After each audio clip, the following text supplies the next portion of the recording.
Hello dear aspirants, આપ સર્વેનું અમારી YouTube channel game changing સાયકોલોજીમાં હાર્દિક સ્વાગત છે. આજના વિડીયોમાં આપણે પ્રોબેશન ઓફિસર, ચીફ ઓફિસર તેમજ અન્ય સરકારી પરીક્ષાઓ માટે અને ખાસ કરીને જો આપણે વાત કરીએ પ્રોબેશન ઓફિસરની તો સમાજ સુરક્ષા અંગે ઘણા બધા પ્રશ્નો પૂછાતા હોય છે. એટલે કે સમાજ કલ્યાણ જે આપણે સોશિયલ વર્ક છે તો એ અંગે ઘણા બધા પ્રશ્નો એમાંથી પૂછાતા હોય છે. તો સમાજ સુરક્ષા જે આપણે ભણી રહ્યા છીએ હાલમાં એ અંગે ગુજરાત અને ભારત સરકારની વિવિધ યોજનાઓ ચાલે છે. તો આ યોજનાઓ પૈકી જે ફર્સ્ટ ફ્રેઝ છે જે છે બાળ સુરક્ષાની યોજનાઓ, તમને ખબર હશે તો આપણે જે વૈયક્તિક કાર્યના સિદ્ધાંતો એટલે કે પ્રિન્સિપલ્સની વાત કરી તો એમાં એક હતું કે જે સમાજના લોકો છે તો એની સુરક્ષા. તો આપણે બેઝિકલી સમાજ સુરક્ષાની વાત કરીએ છીએ તો એમાં પણ આજે આપણે બાળ સુરક્ષા યોજનાની વાત કરીશું. આવનારા વિડીયોમાં આપણે જે મહિલા કલ્યાણ, મહિલા સુરક્ષાઓ છે, સમાજ કલ્યાણની જે અલગ અલગ સુરક્ષાઓ છે તો એ વિશેની ડિટેલમાં ચર્ચા કરીશું. તો સૌપ્રથમ આજના વિડીયોમાં આપણે બાળ સુરક્ષાની વાત કરવાના છીએ. તો ફર્સ્ટ યોજના જે છે એ છે સંકલિત બાળ સુરક્ષા યોજના. હવે તમને 4 ઓપ્શન આપી દીધા હોય, એમાંથી તમારે ફાઇન્ડ આઉટ કરવાનું હોય યા તો કલમના નામ આપેલા હોય કે આ કલમ અન્વયે કઈ યોજનાનો અમલ કરવામાં આવે છે. તો એ ખૂબ અગત્યનું છે. તો ગુજરાત રાજ્યમાં વર્ષ 2011 અને 12થી ભારત સરકારની સંકલિત બાળ સુરક્ષા યોજના અમલમાં આવેલ છે. એટલે પહેલો એફર્ટ કરેલો છે ભારત સરકારે. સંકલિત એટલે કે ભારત સરકાર પ્લસ ગુજરાત સરકાર પણ એમની સાથે રહીને વર્ક કરે છે. તો એ ક્યારથી અમલમાં આવેલી છે તો તમને પૂછાઈ શકે કે આ જે સંકલિત બાળ યોજના છે એ 2011-2012ના વર્ષથી અમલમાં આવેલી છે. જે હેઠળ રાજ્ય કક્ષાએ Gujarat state child protection society એટલે કે GSCPS, તમે ફૂલ ફોર્મ અગત્યનું છે. Gujarat, G stands for Gujarat state child protection society અને ગુજરાત સ્ટેટ એડોપ્શન એજન્સી એટલે કે SARA, Gujarat state adoption agency એની રચના કરવામાં આવેલી છે. જો બંને ફૂલ ફોર્મ અગત્યના છે. સાથે સાથે આપણે વાત કરી રહ્યા છે બાળ સુરક્ષાની, તો એના માટે Gujarat state child protection society as well as Gujarat state adoption સોસાયટીની રચના કરવામાં આવેલી છે. જેના અધ્યક્ષ કોણ હોય છે તો જેના અધ્યક્ષ માનનીય અગ્ર સચિવ શ્રી સામાજિક ન્યાય અને અધિકારિતા વિભાગ અને મુખ્ય કારોબારી તરીકે નિયામક શ્રી સમાજ સુરક્ષા ખાતાના જે વ્યક્તિ છે હોદ્દાની રૂએ કામગીરી કરે છે. હોદ્દાની રૂએ એટલે એક્સ ઓફિસિયો પાવર, એ પોતે હોદ્દા ઉપર છે એટલે ડાયરેક્ટલી એ શું બની જશે તો એના અધ્યક્ષ બની જશે. તો અધ્યક્ષ તરીકે કોણ હોય છે તો અગ્ર સચિવ શ્રી, પણ કઈ ડિપાર્ટમેન્ટના તો સામાજિક ન્યાય અને અધિકારિતા વિભાગ, એ છે આપણા અધ્યક્ષ. ઓકે, હવે મુખ્ય કારોબારી અધિકારી શ્રી તરીકે વાત કરીએ તો નિયામક શ્રી સમાજ સુરક્ષા ખાતું, એ બંને શું કહેવાશે હોદ્દાની રૂએ કામગીરી કરે છે. જિલ્લા કક્ષાએ તમામ 33 જિલ્લાઓમાં જિલ્લા બાળ સુરક્ષા એકમની રચના થયેલી છે. ગુજરાતના ટોટલ જે 33 જિલ્લાઓ છે એટલે કે ડિસ્ટ્રિક્ટ છે તો એ તમામે તમામ જિલ્લાઓમાં બાળ સુરક્ષા એકમની રચના કરવામાં આવેલી છે. જેના અધ્યક્ષ જે તે જિલ્લાના માનનીય કલેક્ટર શ્રી અને સભ્ય સચિવ તરીકે જિલ્લા સમાજ સુરક્ષા અધિકારી શ્રી હોદ્દાની રૂએ કામગીરી કરે છે. અગેન ઇમ્પોર્ટન્ટ ક્વેશ્ચન છે કે આપણે જ્યારે ડિસ્ટ્રિક્ટ એટલે કે જિલ્લા લેવલની વાત કરીએ તો જિલ્લા લેવલના અધ્યક્ષ કોણ છે તો જે તે જિલ્લાના કલેક્ટર જે છે એ, અને સભ્ય સચિવ તરીકે જિલ્લા સમાજ સુરક્ષા અધિકારી જે હોય છે એ પોતાના હોદ્દાની રૂએ એટલે એક્સ ઓફિસિયો પાવરથી શું બને છે એના અધ્યક્ષ બને છે. જુવેનાઇલ એક્ટની કલમ 106ની જોગવાઈ મુજબ રાજ્ય અને જિલ્લા કક્ષા એ બાળ સુરક્ષા એકમ કામગીરી કરે છે. જુવેનાઇલ મતલબ રિલેટેડ ટુ ચિલ્ડ્રન, જે બાળકો સાથે સંકલિત છે, જે બાળકોની સાથે કનેક્ટેડ છે એ. ઓકે, તો કઈ એક્ટ છે તો તમારે ખાસ યાદ રાખવાનું છે 106 નંબરનો જે એક્ટ છે કોના પ્રમાણે, સોરી કલમ છે એટલે કે આર્ટિકલ છે કયા એક્ટમાં તો juvenile, that is related to the children, protection of the children. Okay, એટલે કે બાળ સુરક્ષા અંગે જે જુવેનાઇલ એક્ટ છે તો એની કલમ નંબર 106 અન્વયે, મેં તમને પહેલાં જ કીધું કે બધી કલમ તમારે ધ્યાનમાં રાખવી પડશે, તો કલમ નંબર 106 અન્વયે સંકલિત બાળ સુરક્ષા યોજના જે છે એ દરેક જિલ્લાઓમાં અને સાથે સાથે ગુજરાત લેવલ ઉપર, not only in Gujarat but જેટલા સ્ટેટ્સ છે તો એ બધા સ્ટેટ લેવલ ઉપર વર્ક કરે છે.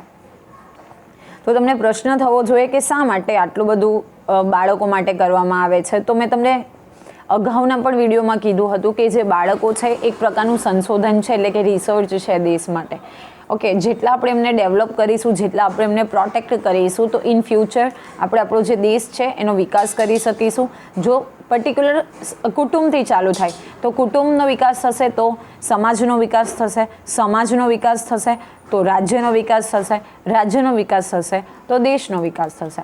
અને સાથે સાથે એક યુવા ધન છે જે ઇન ફ્યુચર આપણા માટે ખૂબ અગત્યનું છે, રાઈટ. તો એટલા માટે ઘણા બધા એફર્ટ્સ જે છે એ સરકાર દ્વારા કરવામાં આવે છે. બીજી યોજના છે સ્પેશિયલાઇઝ્ડ એડોપ્શન એજન્સી, જેને SAA એટલે કે SAA ના નામથી ઓળખવામાં આવે છે. Again it is very important. Juvenile justice act. Justice મતલબ ન્યાય. માનો કે કોઈ બાળક પીડિત છે તો એને ન્યાય મળવો જોઈએ. એની જે જસ્ટિસ એક્ટ છે 2015, એની જોગવાઈ જે છે એની કલમ યાદ રાખવાની છે 65 અને એની જે પેટા કલમ છે એ છે 1. તો અગેન મોસ્ટ ઇમ્પોર્ટન્ટ ક્વેશ્ચન, તમે માર્ક કરી લેજો, નોંધ કરી લેજો કે SAA એટલે કે સ્પેશિયલાઇઝ્ડ એડોપ્શન એજન્સી જે છે એની રચના કયા કલમ અને એક્ટ દ્વારા કરવામાં આવે છે? તો જુવેનાઇલ જસ્ટિસ એક્ટ 2015ની કલમ નંબર 65, એની પેટા કલમ 1 અન્વયે જે સ્પેશિયલાઇઝ્ડ એડોપ્શન એજન્સી છે SAA એની રચના કરવામાં આવે છે. તો સદર સંસ્થામાં એટલે કે જે તે સંસ્થામાં 0 થી 6 એટલે કે 0 થી 6 મતલબ બોર્ન થતાં જ જો વ્યક્તિ એ સંસ્થા સાથે જોડાય તો 0 થી 6 વર્ષના સંભાળ અને રક્ષણ માટેની જરૂરિયાતવાળા બાળકોને ચાઇલ્ડ વેલફેર કમિટીના આદેશથી પ્રવેશ આપવામાં આવે છે. વેલફેર કરવું એટલે કે એની સુધારણા કરવી, ઓકે, ઓવરઓલ ડેવલપમેન્ટ કરવો. તો એ અંતર્ગત શું કરવામાં આવે છે? એમને પ્રવેશ આપવામાં આવે છે. હાલ રાજ્યમાં 8 સરકારી શિશુગૃહ એટલે કે SAA અને 5 બિન સરકારી એટલે કે ગ્રાન્ટ ઇન એડ શિશુગૃહ અને 3 સ્વૈચ્છિક એટલે કે અનુદાન ન મેળવતી that is NGO non government organization શિશુગૃહ કાર્યરત છે. તો સ્પેશિયલી કેટલા વર્ષ એ તમારે યાદ રાખવાનું છે? 0 થી 6 યરના જે ચિલ્ડ્રન છે એની સાર સંભાળ માટે. તેમજ 4 સ્વૈચ્છિક સ્પેશિયલ એડોપ્શન એજન્સીની સંસ્થાઓ પરદેશમાં બાળકોને દત્તક આપવાની કામગીરી કરવા માટે સરકારશ્રીની માન્યતા આપવામાં આવેલ છે. અને 4 એવી એડોપ્શન એજન્સી છે જે શું કરશે કે ઇન્ટરનેશનલ લેવલ એટલે કે પરદેશમાં કોઈક પેરેન્ટને અથવા તો કોઈ કપલે જો બાળકની મતલબ બાળકને દત્તક લેવું હોય તો એ અંગે આ એજન્સી છે વર્ક કરે છે. સમગ્ર દેશમાં બાળ દત્તકની કામગીરી અને નિયંત્રણ માટે again it's very important central adoption resource authority CARA. Okay, આપણે સેન્ટ્રલ લેવલની વાત કરીએ છીએ એટલે કે દેશ લેવલની વાત કરીએ છીએ તો એમાં સેન્ટ્રલ એડોપ્શન રિસોર્સ ઓથોરિટી, અને રાજ્યની વાત કરીએ તો state adoption resource authority. Both are same. જો અહીંયા ખાલી સેન્ટ્રલ વર્ડ છે તો એની જગ્યા પર તમારે યાદ કરવાનો છે સ્ટેટ, એટલે કે રાજ્ય લેવલ ઉપર સ્ટેટ આવશે અને સેન્ટ્રલ લેવલ ઉપર સેન્ટ્રલ લખવાનું છે. બાળકને દત્તક લેવા અથવા તો ઉછેર કરવા માટે ઈચ્છા ધરાવનાર અરજદાર દંપતીના સામાજિક, આર્થિક, કૌટુંબિક, શૈક્ષણિક, આરોગ્ય વગેરે પાસાઓની ચકાસણી કરી સેન્ટ્રલ એડોપ્શન રિસોર્સ ઓથોરિટીની ગાઈડલાઇન તથા માનનીય સુપ્રીમ કોર્ટ અને હાઈકોર્ટ દ્વારા વખત આપવામાં આવતા માર્ગદર્શક સૂચનો મુજબ દત્તક બાળક અને એના બાળ ઉછેરની કામગીરી કરવામાં આવે છે. જુઓ, કોઈ પણ જે દંપતી છે એ કોઈ બાળકને શું કરવા માંગે છે? એડોપ્ટ કરવા માંગે છે, એટલે કે એને દત્તક લેવા માંગે છે. તો સૌપ્રથમ એની આર્થિક, સામાજિક, કૌટુંબિક અને શૈક્ષણિક સાથે સાથે આરોગ્યના વિવિધ પાસાઓની ચકાસણી કરવામાં આવે છે. અને પછી સેન્ટ્રલ એડોપ્શન રિસોર્સ ઓથોરિટીની જે ગાઈડલાઇન છે એ ગાઈડલાઇન પ્લસ નામદાર સુપ્રીમ કોર્ટ અને નામદાર હાઈકોર્ટ દ્વારા જે કોઈ ગાઈડલાઇન્સ બહાર પાડવામાં આવેલી છે, માર્ગદર્શન સૂચનો આપવામાં આવ્યા છે, તો એ બધી જ વસ્તુઓને ફોલો કરી અને પછી આ સ્પેશિયલાઇઝ્ડ એડોપ્શન એજન્સી છે એ વર્ક કરે છે. અગેન ઇટ્સ વેરી ઇમ્પોર્ટન્ટ, મેં તમને કીધું, નોટ કરી લેજો. જુવેનાઇલ જસ્ટિસ એક્ટ 2015ની જે આર્ટિકલ છે 65 એન્ડ સબ આર્ટિકલ 1, તો એના અંતર્ગત આ SAA એજન્સીની સ્થાપના કરવામાં આવે છે. હવે જોઈએ પાલક માતા પિતાની યોજના.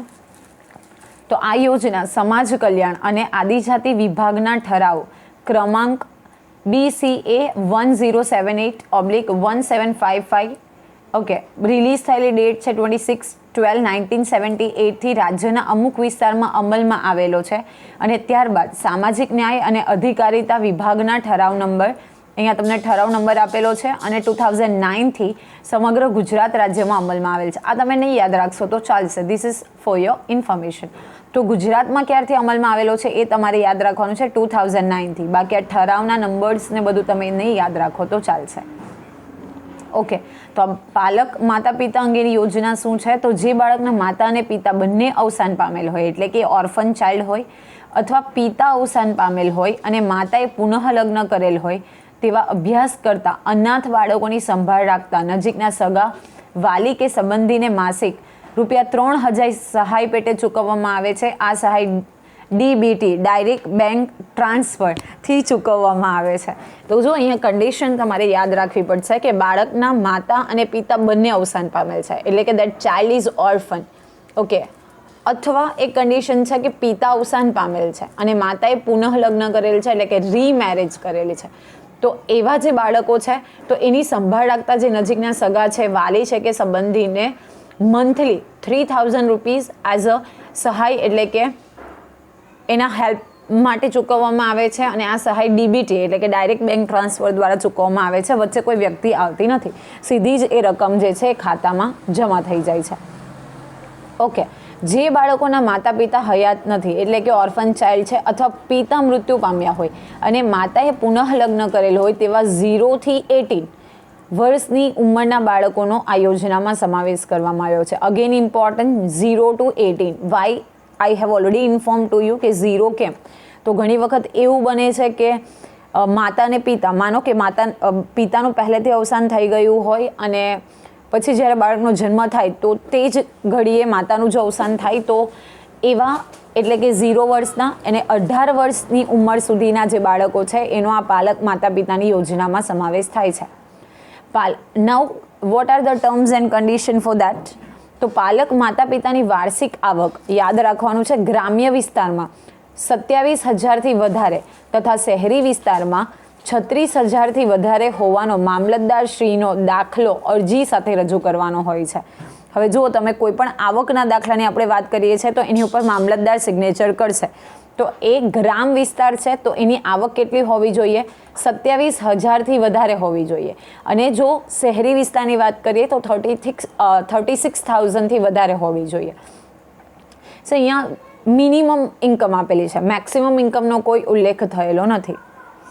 હવે જો પાલક માતા પિતાએ ઉછેર માટે, પાલક માતા પિતા એટલે એના ઓરિજિનલ માતા પિતા જે છે એની ડેથ થઈ છે તો એ બાળક જેની સાથે રહે છે તો એને આપણે પાલક માતા પિતા કહીશું. તો એના ઉછેર માટે લીધેલ 3 થી 6 વર્ષની ઉંમરના બાળકોને આંગણવાડીમાં પ્રવેશ આપવાનો છે અને 6 વર્ષથી મોટી ઉંમરના બાળકોને મફત ફરજિયાત શાળાનું શિક્ષણ, ધેટ ઇઝ RTE. કાલે પણ મેં તમને સમજાવ્યું હતું, રાઇટ ટુ એજ્યુકેશન. તો મેઇન ઇન્ટેન્શન શું છે? તો 0 થી 6 યરના જે ચિલ્ડ્રન છે તો એને આંગણવાડીમાં પ્રવેશ કરાવવાનો છે, જેથી કરીને આપણે શું કરી શકીએ, જે એજ્યુકેશન રેટ છે એટલે કે લિટરસી રેટ છે એમાં ઇન્ક્રીઝ કરી શકીએ. અને જે 6 યર્સથી મોટા છે, ઓકે, 6 એન્ડ અબોવ 6, તો એમને જે RTE છે, રાઇટ ટુ એજ્યુકેશન અંતર્ગત એમને ફરજિયાત શિક્ષણ આપવાનો એનો મેઇન ઇન્ટેન્શન છે. દર વર્ષે અભ્યાસ ચાલુ હોવાનું અથવા તો શાળાનું પ્રમાણપત્ર અરજદાર અથવા તો વાલીશ્રીએ રજૂ કરવાનું રહે છે. જો આપણે અહીંયા જ કીધું કે બેઝિકલી ₹3,000 જેટલી સહાય આપવામાં આવે છે. તો માનો કે ઘણી વખત એવું બને કે એડમિશન લઈ લીધું હોય પરંતુ એ બાળક શાળાએ જતું ન હોય તો દર વર્ષે એ અંતર્ગત જો તમારે લાભ લેવો હોય તો શું કરવાનું છે? તો જે તે શાળા અથવા સંસ્થાનું પ્રમાણપત્ર કે શાળાનો અભ્યાસ ચાલુ છે, ઓકે, તો તમે કન્ટિન્યુઅસ સ્ટડી કરી રહ્યા છો એવું એક પ્રમાણપત્ર છે.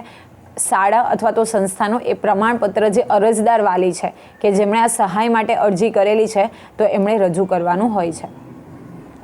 હવે આપણે જોઈએ ચિલ્ડ્રન હોમ એટલે કે બાળ સંભાળ ગૃહ. તો ચિલ્ડ્રન હોમ ધેટ ઇઝ બાળ સંભાળ ગૃહ અગેન ઇમ્પોર્ટન્ટ છે.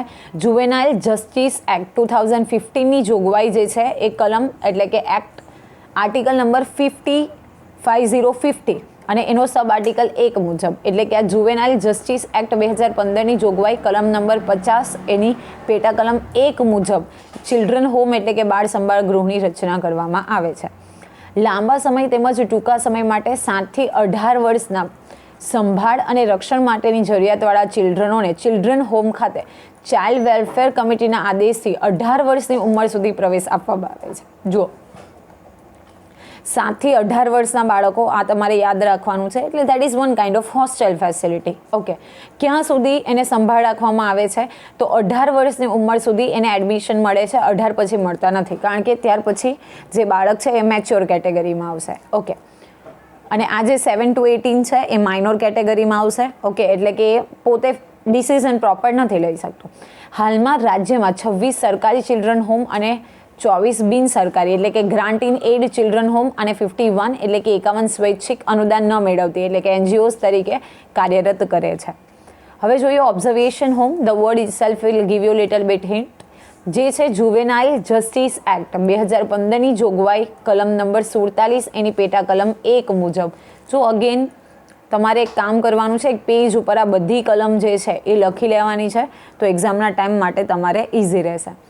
કાયદા સાથે સંઘર્ષવાળા બાળકોને ઓબ્ઝર્વેશન હોમ ખાતે જુવેનાઇલ જસ્ટિસ બોર્ડના આદેશથી 18 વર્ષ સુધી પ્રવેશ આપવામાં આવે છે. ગઈકાલે પણ મેં તમને આ સમજાવેલું હતું કે ઘણા બાળકો એવા હોય છે કે જેને ફોર્સફુલી બાળમજૂરી એ રાખવામાં આવે છે. તો ઘણી વખત એવું હોય કે ખરાબ સંગતને કારણે એ શું કરશે, કાયદા સાથે સંઘર્ષ એટલે કે કાયદાનું ઉલ્લંઘન કરશે, કોઈ ક્રાઇમ કરી લેશે અથવા તો જે કાયદાની નજરમાં ખોટી વસ્તુ છે એ કરશે. તો એવા બાળકોને આપણે જેલમાં બંધ ન કરી શકીએ અથવા તો જેલમાં રાખવા માંગતો હોય તો પણ એના ભવિષ્ય માટે એને શું કરવું પડશે, આપણે એજ્યુકેશનને બધી ફેસિલિટી પ્રોવાઈડ કરશે. તો અહીંયા ઓબ્ઝર્વેશન હોમ, તો એ લોકોને શું કરવામાં આવે છે, ઓબ્ઝર્વેશન હોમ જ્યાં તમારી ઉપર નિગરાણી રાખવામાં આવે, ધ્યાન રાખવામાં આવે, તો એમાં પ્રવેશ કરવા મતલબ એમાં પ્રવેશ આપવામાં આવે છે. હાલ રાજ્યમાં મહેસાણા, રાજકોટ ખાતે સરકારી અને અમદાવાદ, સુરત ખાતે બિન સરકારી એટલે કે ગ્રાન્ટ ઇન એડ છોકરાઓ માટે તેમજ સરકારી ઓબ્ઝર્વેશન હોમ વડોદરા ખાતે છોકરીઓ માટે કાર્યરત છે. તો આ તો નહીં યાદ રાખશો તો ચાલશે, પણ બેઝિકલી જે જોગવાઈ છે કઈ કલમ અંતર્ગત છે અને કેટલા વર્ષ સુધીના બાળકોને અને કયા, તો કાયદા સાથે સંઘર્ષવાળા. તો આ જે કીવર્ડ્સ છે એ તમારે યાદ રાખવાના છે. હવે આપણે જોઈએ પ્લેસ ઓફ સેફટી, કે જ્યાં બાળક સેફ રહી શકે. તો પ્લેસ ઓફ સેફટી જે છે જુવેનાઇલ જસ્ટિસ એક્ટ 2015ની જોગવાઈ કલમ નંબર 49 એની જે એક્ટ છે એટલે કે આર્ટિકલ છે એ છે ફર્સ્ટ. એના મુજબ તો જુવેનાઇલ જસ્ટિસ એક્ટ 2015ની જોગવાઈ કલમ નંબર 49 એની પેટા કલમ 1 મુજબ તો કાયદાના સંઘર્ષમાં આવેલ 16 થી 18 વર્ષના, અગેન ઇટ્સ ઇમ્પોર્ટન્ટ, 16 થી 18 વર્ષના અતિ ગંભીર ગુનામાં સંકળાયેલ હોય તેમજ નામદાર કોર્ટ દ્વારા સજા જાહેર કરાયેલા બાળકોને 21 વર્ષ સુધી, again it's important, place of સેફટીમાં જુવેનાઇલ જસ્ટિસ બોર્ડના આદેશથી રાખવામાં આવે છે. સી એ જ યાદ રાખવાની છે કે 16 થી 18 વર્ષના બાળકો હોવા જોઈએ જે અતિ ગંભીર ગુનામાં સંકળાયેલા છે અને જે કોર્ટ છે એના દ્વારા એમને દોષિત ઠેરવવામાં આવ્યા છે, એમને સજા ફરમાવવામાં આવી છે. તો એવા બાળકોને ક્યાં સુધી આપણે રાખવાના છે, 21 વર્ષ સુધી પ્લેસ ઓફ સેફટીમાં રાખવાના છે. ઓકે, મહેસાણા અને રાજકોટ ખાતે છોકરાઓ માટે અને વડોદરા ખાતે છોકરીઓ માટે સરકારી પ્લેસ ઓફ સેફટી કાર્યરત છે. તો આ જે એજીસ છે એ ખૂબ જ ઇમ્પોર્ટન્ટ છે, તમે માર્ક કરી લેજો, ઇટ ઇઝ વેરી ઇમ્પોર્ટન્ટ. ના ઓપન શેલ્ટરનો મતલબ થાય છે કે બેઝિકલી આશ્રય આપવો. તો open shelter home again juvenile justice act 2015ની કલમ નંબર 65 એની જે પેટા કલમ છે 1 મુજબ. તો તમે અહીં એક વસ્તુ માર્ક કર્યું હશે, એ કોમન તમે યાદ રાખી શકો છો કે જુવેનાઇલ જસ્ટિસ એક્ટ છે એ કયા વર્ષથી આપણે ત્યાં અમલમાં છે, તો 2015થી. રખડતા, ભટકતા, અનાથ, તડછોડાયેલા, શોષણયુક્ત, ઘર વિહોણા બાળકોને ટૂંકા ગાળાની મફત આશ્રય, ભોજન, તબીબી સારવાર અને શિક્ષણ તાલીમ આપવામાં આવે છે. તો આ શેલ્ટર હોમમાં જે રખડતા છે, ભટકતા, અનાથ, તડછોડાયેલા, શોષણ જેનું થયું છે એવા ઘર વિહોણા બાળકોને મફત આશ્રય, ભોજન અને તબીબી સારવાર અને શિક્ષણની તાલીમ આપવામાં આવે છે. હવે આપણે જોઈએ ઘોડિયાઘર. તો સમાજ સુરક્ષા ખાતાના ગ્રાન્ટ ઇન એડ કોડ નિયમ સંગ્રહ 43માં સરકારી સંકુલમાં અથવા તો સરકારી અર્ધ સરકારી કચેરીઓના વિભાગમાં અથવા તો સરકાર પ્રેરિત જાહેર સાહસો કે પ્રતિષ્ઠાનોની કચેરીમાં, બોર્ડ અથવા કોર્પોરેશન નિગમની કચેરીના સંકુલમાં સંબંધિત કચેરીમાં નોકરી કરતી કર્મચારી બહેનોના 0 થી 5 વર્ષના બાળકોની સંભાળ માટે શિશુ કેન્દ્રો એટલે કે ઘોડિયાઘર શરૂ કરવામાં આવેલા છે. તો જે સરકારી કચેરીઓમાં અથવા તો કોર્પોરેશન નિગમની કચેરીઓમાં નોકરી કરે છે તો એવી કર્મચારીઓ બહેન જે છે એના નાના બાળકો હોય 0 થી 5 વર્ષના, તો એના માટે ઘોડિયાઘરની ફેસિલિટી ચાલુ કરવામાં આવેલી છે. હાલમાં ગાંધીનગરમાં 3 અને અમદાવાદમાં 1 કુલ 4 બિન સરકારી એટલે કે ગ્રાન્ટીન એડ ઘોડી આગળ કાર્યરત છે. ઓકે, તો આશા રાખું છું કે તમને આ વિડીયોમાં સમજ પડી હશે અને તમને ગમ્યો પણ હશે. આવા જ વધારે સરકારી યોજનાઓના વિડીયોની અપડેટ્સ મેળવવા માટે અમારી ચેનલને લાઇક કરજો, શેર કરજો અને હા, ચેનલને સબસ્ક્રાઈબ કરવાનું ભૂલશો નહીં, જેથી કરીને તમને અવારનવાર નવા આવતા વિડીયોની નોટિફિકેશન મળી રહે. મટીરિયલ માટે તમે અમારી ટેલિગ્રામ ચેનલ જે છે ગેમ ચેન્જિંગ સાયકોલોજી, એને પણ જોઈન કરી શકો છો. Thank you for watching the video. Have a nice